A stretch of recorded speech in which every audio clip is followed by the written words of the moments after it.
ایران کا بادشاہ بہت دنوں سے پریشان تھا۔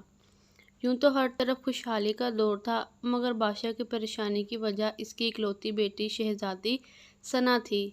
ہر باپ کی طرح بادشاہ بھی اپنی بیٹی کی شادی کر کے اپنے فرض سے دوش ہونا چاہتا تھا، لیکن شہزادی ثنا نے بھی عجیب اعلان کر رکھا تھا کہ جو شخص اس کے سوالوں کے درست جواب دے گا وہ اس سے شادی کرے گی۔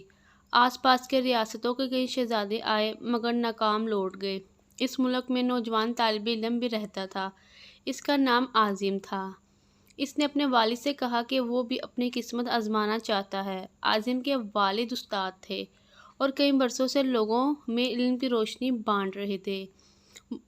ملک فارس کا وزیر اعظم، بڑے بڑے درباری اور شہر کا قاضی بھی ان کا شاگرد تھا۔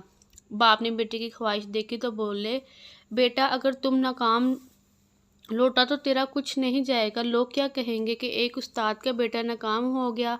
عاظم اپنے باپ سے کہنے لگا، بابا بڑے بڑے شہزادے لوٹ گئے، اگر میں بھی ناکام ہو گیا تو کیا ہوا، یہ تو مقابلہ ہے، جو بھی جیت لے اور شاید وہ خوش نصیب میں ہی ہوں۔ آخر باپ کو بیٹے کی ضد ماننی پڑی۔ عاظم خوشی خوشی محل کی طرف چل پڑا۔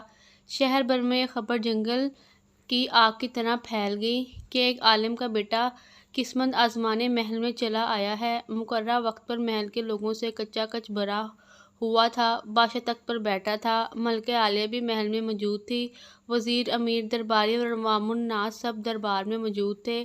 آخر شہزادے نے اپنا پہلا سوال کر ڈالا۔ اس نے شہادت کی انگلی فضا میں بلند کی۔ عاظم نے کچھ دیر توقف کیا اور پھر شہادت والی انگلی کے ساتھ والی انگلی بھی فضا میں بلند کی۔ یہ دیکھ کر شہزادی مسکرا اٹھی اور ملکہ عالیہ بولی، شاباش اے نوجوان، تم پہلا مرحلہ کامیابی سے طے کر گئے ہو۔ دوسرے سوال کے لیے شہزادی کرسی سے اٹھی اور ہاتھ میں تلوار لے کر ہوا میں چلانے لگی۔ کچھ دیر بعد وہ دربار اپنی نشست پر آ کر بیٹھ گئی۔ بادشاہ سمیت ہر درباری کی نظر عاظم پر تھی۔ عاظم کھڑا ہوا اور اپنی جیب سے قلم نکال کر فضا میں بلند کر دیا، شاباش اے نوجوان، ہم خوش ہوئے، یہ جواب بھی درست ہے۔ ملکہ عالیہ کی آواز دربار میں ابھری۔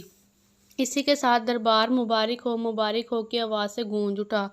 دو سوالات کیا تھے، ان کے جوابات کیا تھے؟ اب ہر شخص اس پر غور کر رہا تھا کہ شہزادی نے کیا پوچھا اور عاظم نے کیا جواب دیا۔ لوگوں کے لیے یہ ایک راز تھا۔ آخر شہزادے نے تیسرا سوال کر ڈالا۔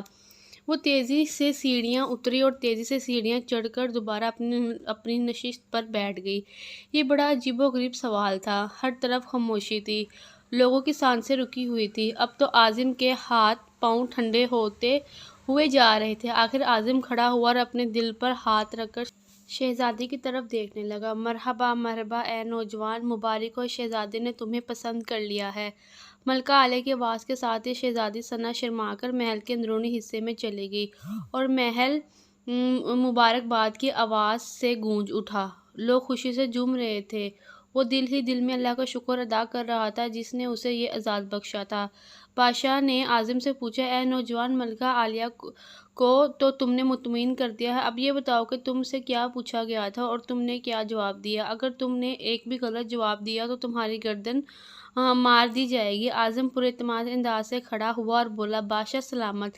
شہزادے نے ایک انگلی کھڑی کر کے پوچھا تھا کہ تم کیا اللہ کو ایک مانتے ہو؟ میں نے دو انگلیاں کھڑی کر کے جواب دیا کہ اللہ اور اس کے رسول صلی اللہ علیہ وآلہ وسلم پر میرا ایمان اٹل ہے۔ بہت خوب، ہم خوش ہوئے، بادشاہ نے مسکرا کر کہا۔ عاظم بولا، اس کے بعد شہزادے نے تلوار چلا کر پوچھا تھا کہ اس سے بڑا کوئی ہتھیار ہے؟ میں نے جواب دیا، ہاں، قلم۔ قلم کا وار تلوار کے وار سے زیادہ کارگر ہوتا ہے۔ ماشاءاللہ نوجوان، تم نے ہمارا دل جیت لیا۔ تم نے ثابت کر دیا کہ جاہ و جلال، دولت و حشمت کی علم کے سامنے کوئی حیثیت نہیں۔ لیکن تیسرا جواب؟ بادشاہ نے حوصلہ افزائی کرتے ہوئے پوچھا۔ عاظم نے آسمان کی طرف دیکھا اور کہنے لگا، بادشاہ سے شہزادی دربار کی سیڑھیاں اتری اور چڑھی، کرسی پر تھک کر بیٹھ گئی۔ انہوں نے پوچھا تھا کہ میں تھک چکی ہوں، لیکن میرے جسم کی ایک چیز نہیں تھکی۔ میں نے جواب دیا، دل۔ یہ پیدائش سے لے کر موت تک بغیر تھکے دھڑکتا رہتا ہے۔ بادشاہ نے عاظم کو پاس بلا کر گلے سے لگا لیا اور کہا، اے لوگو، گواہ رہنا، میں نے دار کا حق ادا کر دیا ہے۔ میری بیٹی ایسے شخص کی بیوی بن رہی ہے جس کے پاس علم کی دولت ہے، جسے کوئی نہیں چرا سکتا اور نہ کم کر سکتا ہے۔ بادشاہ نے اسی وقت خوشی خوشی اعظم اور شہزادی ثنا کی شادی طے کر دی۔ ناظرین، کہانی اچھی لگی ہو تو میرے چینل کو لائک، شیئر اور سبسکرائب کر دیں تاکہ میری آنے والی ہر ویڈیو آپ تک پہنچ جائے۔ تب تک آپ سب اپنا بہت خیال رکھیے گا۔ انشاءاللہ میں آپ سب کو ملوں گی اپنی اگلی ویڈیو میں۔ تب تک کے لیے اللہ حافظ، اور جانے سے پہلے پلیز میرے چینل کو ضرور سبسکرائب کر دینا۔